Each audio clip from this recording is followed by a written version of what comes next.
Energy and power in electrical circuits. When you connect a battery between the ends of a conductor and in a similar way as shown here. So this is the battery connected between the ends of the conductor, and this is a resistor which is connected in the circuit. Now these are the 2 points, and A and B, and these are another 2 points C and D. Here the battery potential is represented as V. Now when they are connected in the circuit, the current is flowing in this direction.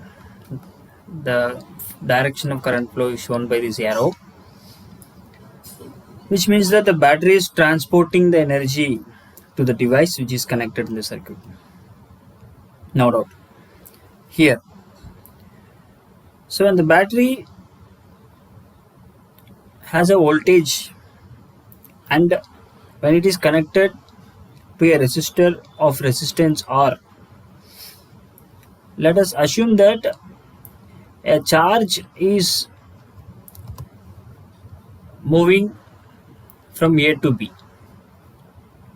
Say the direction of current can be taken as the direction of flow of positive charge, because the electrons are flowing in the opposite direction.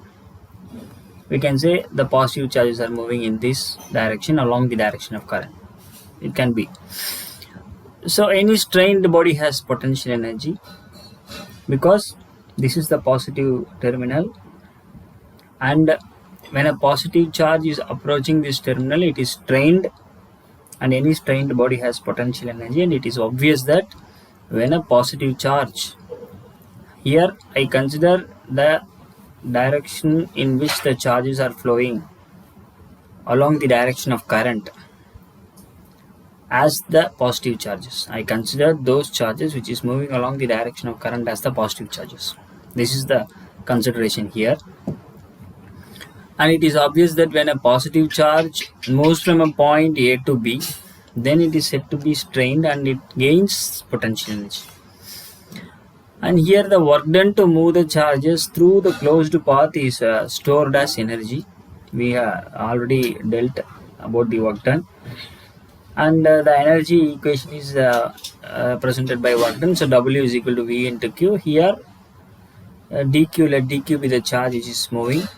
Therefore du is the energy, that is equal to potential into dq. The certain amount of work is got from the chemicals present in the battery. Certain amount of work is got from the chemicals present in the battery, and obviously the same amount of chemical potential energy of the battery decreases because the battery does some work. A certain amount of work is got from the chemicals which is present inside the battery, and obviously the same amount of chemical potential energy of the battery is decreased. When this charge passes through the resistor, it loses its potential energy due to collisions with the atoms, and again it reaches the point A. So it completes a cycle, and this process occurs continuously. So this is how a charge is moving in a circuit or flowing, the current is flowing in the circuit. Okay. So here there is a gain in potential energy, here there is a loss in potential energy. Okay. So the thermal energy produced in the resistor. What is the thermal energy produced in the resistor? Because in a time t, a charge q which is equal to IT flows through the circuit. As the charge flows through the resistor, the electric potential energy decreases, and we know U is equal to V into Q. So instead of V from Ohm's law, I can write I into R. So Q can be represented as IT. So I into I becomes I square into RT. This loss in potential energy appears as increased thermal energy of the resistor. So how much amount of potential energy is lost, because when the charge flows through the resistor, the potential energy decreases. Therefore, there is a loss in potential energy, and this loss in potential energy appears as increased in thermal energy of the system, because we know that energy can either be created or be destroyed. So it can be transformed or it can be converted into one form to another form. Thus, we observe that a current I, which is flowing for a particular time t through a particular resistor which is having a resistance R, increases the energy, thermal energy, by I square RT. So this is what I square RT tells us. I square RT is the amount of energy which is obtained when a current of I ampere is flowing through a time t across a resistor. So the power developed, what is the power developed? The power is defined as rate of doing work, so work by time, and the work is stored as energy, so energy by time. The energy is calculated as I square RT. When you divide this I square RT by t, the time factor gets cancelled, and therefore it seems to be I square into R.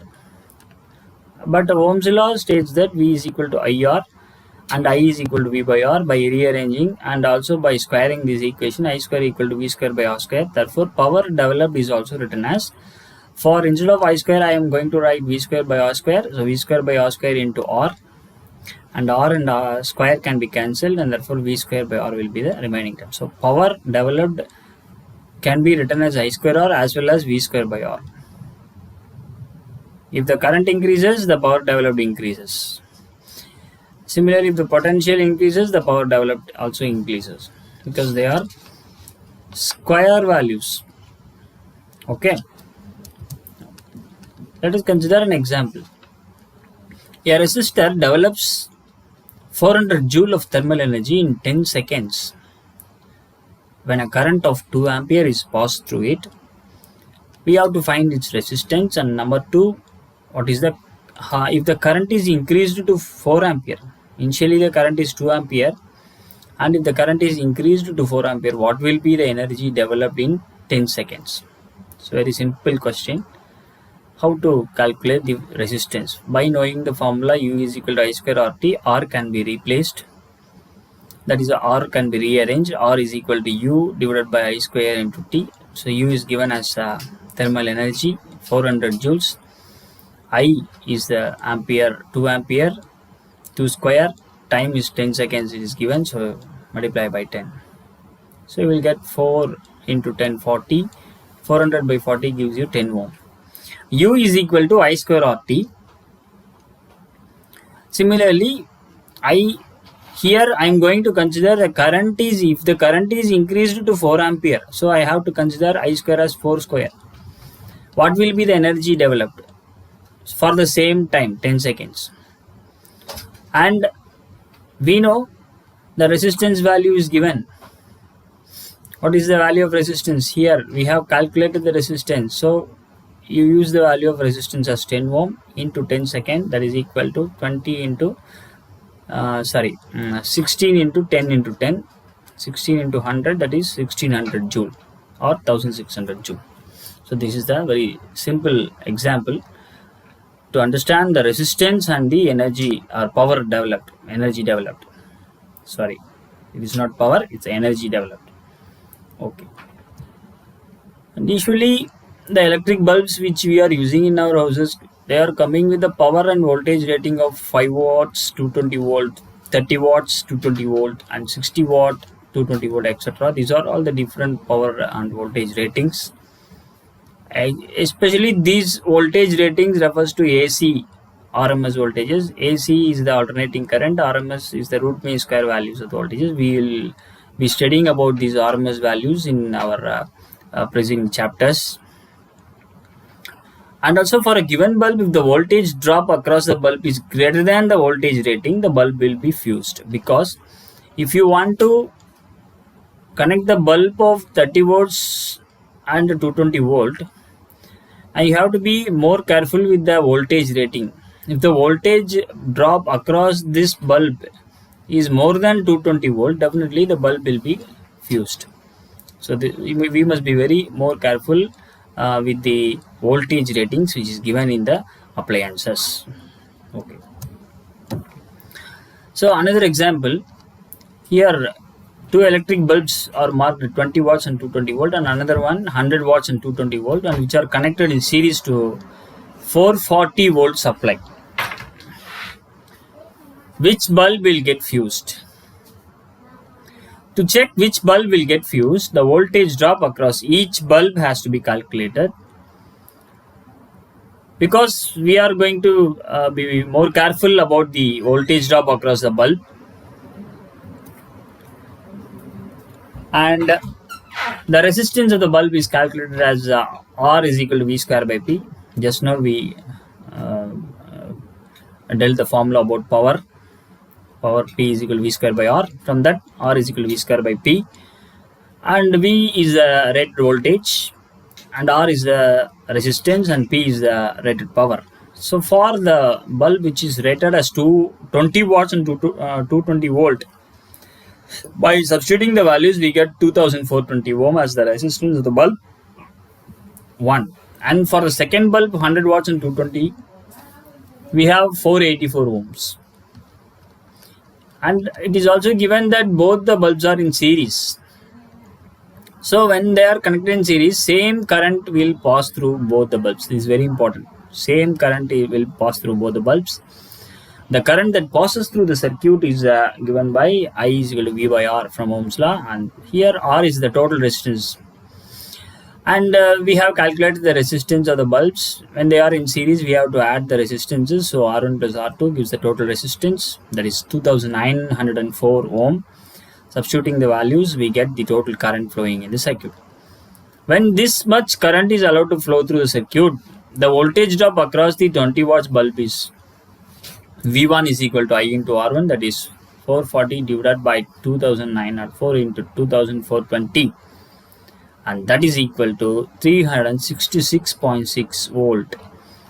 See, for this 20 watts bulb, the voltage rating is given as 220, but the voltage dropped or developed across the bulb is 366.6 volt. So it is very larger than 220 volt. It is the higher value.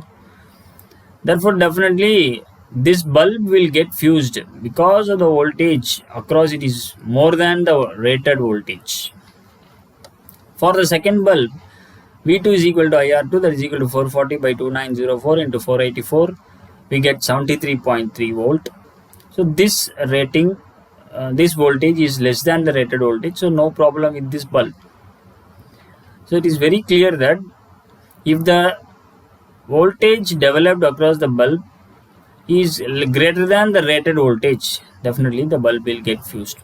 So this is how we can understand the concepts of energy and power in electrical circuits. Thank you. We will continue the next topic in the next video.